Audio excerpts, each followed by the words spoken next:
Bonjour à toutes, bonjour à tous, ici Mickaël Message, je suis spécialisé dans la promotion et dans les lancements de livres sur Amazon Kindle. Aujourd'hui, je vais revenir sur une étude de cas que je vous avais parlé dernièrement. Cette étude de cas concerne donc les livres J'apprends le yoga en 10 leçons illustrées. Alors, je ne sais pas si vous avez suivi la conférence ou pas que j'ai donnée il y a quelques jours seulement, mais dans cette courte vidéo, je vais vous montrer l'importance de bien lancer un produit sur Amazon Kindle. Donc, comment bien lancer votre livre afin de récolter les commentaires pour que celui-ci se vende donc continuellement tout au long des jours et des semaines qui suivront la publication de votre livre. On va revenir à J'apprends le yoga, leçon 10 en 10 leçons, la leçon numéro 1.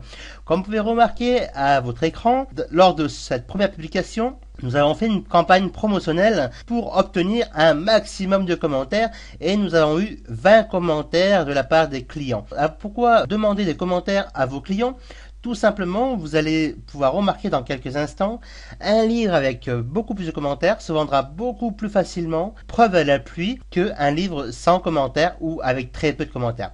Comme vous pouvez le remarquer à votre écran, la première leçon a reçu une vingtaine de commentaires de la part des clients l'ayant acheté et il est positionné à la place 761e dans la boutique Kindle, presque 2 mois après son lancement. Maintenant, on va voir donc que c'est un livre à 89 centimes d'euros. Maintenant, nous allons passer rapidement à la leçon numéro 2. La leçon numéro 2 qui est exactement au même prix, nous sommes d'accord, qui est la suite en fait de la leçon numéro 1 de J'apprends le yoga en 10 leçons illustrées. Comme vous pouvez le remarquer, il est seulement classé à la 24e millième place. Donc 24 261e place. Donc il y a quasiment, il y a plus de 23 000 places de différence entre la première leçon et la seconde leçon.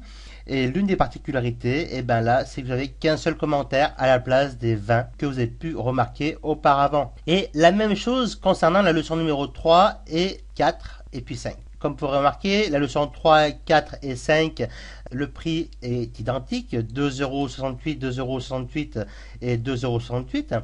Donc nous allons observer ensemble qu'est-ce qui se passe quand vous avez plus de commentaires et là que vous avez moins ou pas du tout. La leçon numéro 3, par exemple, où vous retrouverez 3 commentaires avec 4,5 sur 5 de points, donc d'étoiles sur Amazon Kindle. La leçon numéro 3 est beaucoup mieux placée que la leçon numéro 2, pourtant qui est moins chère.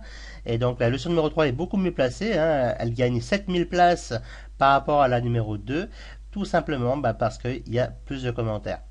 Alors peut-être que le sujet intéresse davantage les personnes, mais effectivement, vous pouvez remarquer comme moi que lorsque vous demandez des commentaires sur Amazon, vos livres continueront à se vendre beaucoup plus facilement et vous serez beaucoup mieux classé. On va comparer entre la leçon numéro 3 et la leçon numéro 4.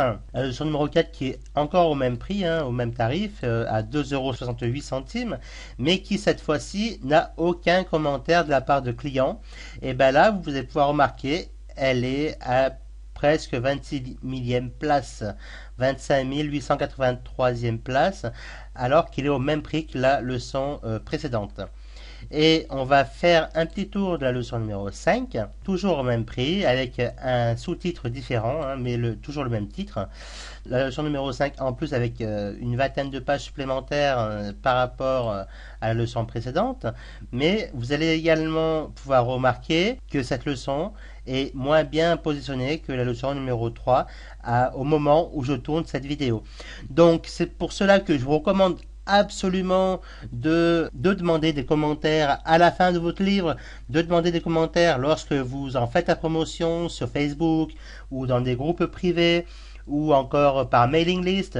Donc demandez un call to action à vos clients dès qu'ils ont lu votre livre afin qu'ils laissent un commentaire, alors, si possible positif, mais en sachant que vous n'avez pas le droit de demander des commentaires positifs à proprement parler. Voilà, donc je voulais vraiment réaliser cette courte vidéo pour vous montrer l'importance de demander des commentaires à vos lecteurs afin que vos livres se vendent beaucoup plus facilement par la suite sans que vous ayez à continuer forcément à le promotionner tout au long de votre business sur Amazon Kindle. J'espère que cette petite étude de cas rapide vous aura plu. Et puis n'hésitez pas à me laisser des messages, à m'envoyer des questions, à nous suggérer des changements afin que l'on apporte encore davantage notre aide et que l'on mette à votre service nos compétences.